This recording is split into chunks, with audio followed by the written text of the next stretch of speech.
This is Hank. Hank is a wizard of sorts. He's exploring this dungeon doing, wizard things. He finds weapons, he gets power-ups, he runs away from monsters, he explores around. Basically, the usual kinds of things that wizards do. But what makes Hank a little bit different is that Hank has a true name. And like all true names, it reveals his essence, the ultimate reality that determines both his existence and his destiny.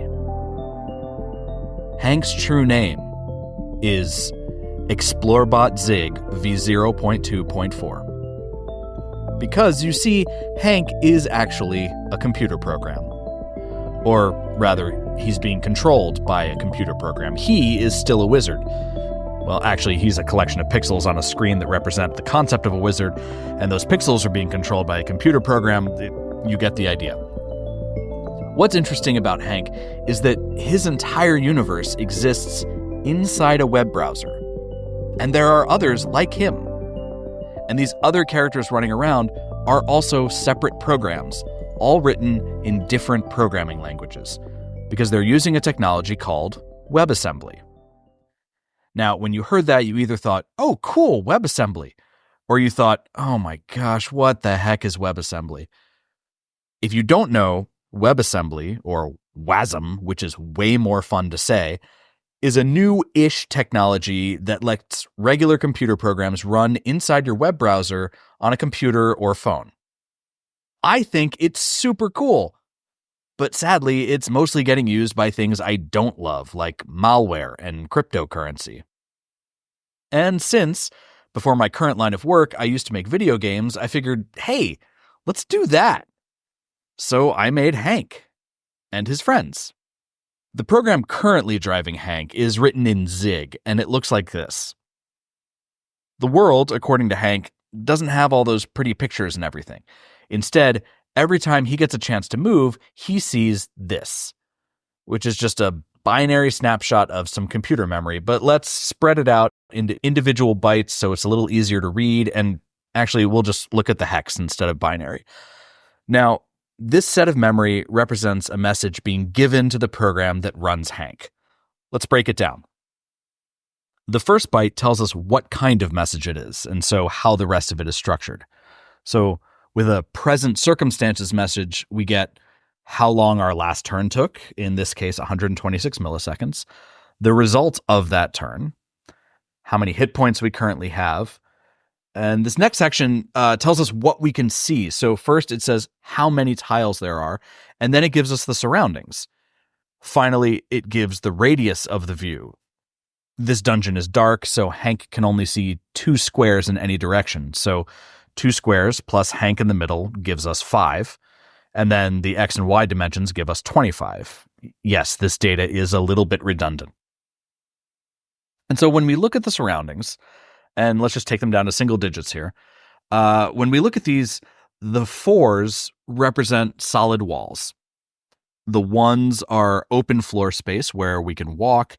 3 is a closed door. The 2 is an open door. And this 0 is interesting.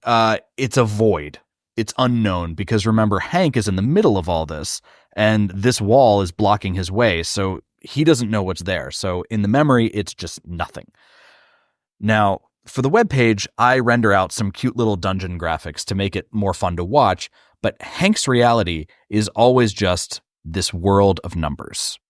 And actually, it's this, remember. So turning this into this more usable structure can be kind of a pain. So I made libraries for a bunch of different programming languages that take the raw memory and turn it into reasonable data structures that are native to the language. These libraries also handle the low-level communication with the host, so if you don't want to mess around with all of that, you can just start writing your code in Zig, which I already showed you, or Go, or Rust, or C if you're old school, or assembly script. Now, I wrote these libraries myself, but I have very different levels of expertise in these languages. So there's probably some things that you might think I can do better, and well, that's what the pull requests are for. As a game, this is a pretty simple dungeon exploration thing. But these problems of mapping, pathfinding, decision trees, combat tactics, these are fun things to learn about and to code. And, well, I'll be honest, at the moment, there is no gameplay besides just exploring the maze. These little clips of items and enemies were just some mock-ups that I made. But that is the next phase that I'm about to start building, so this right now felt like a decent little proof of concept pause point to start showing this to people. In the near future, I hope to add some actual gameplay features like goals and spells and all the things. Maybe. We'll see. If any of this sounds interesting to you, please check out the rest of the website and the source code. Play around with the example bots, read the documentation, or just have fun watching the little people run around the dungeon. Thanks for watching.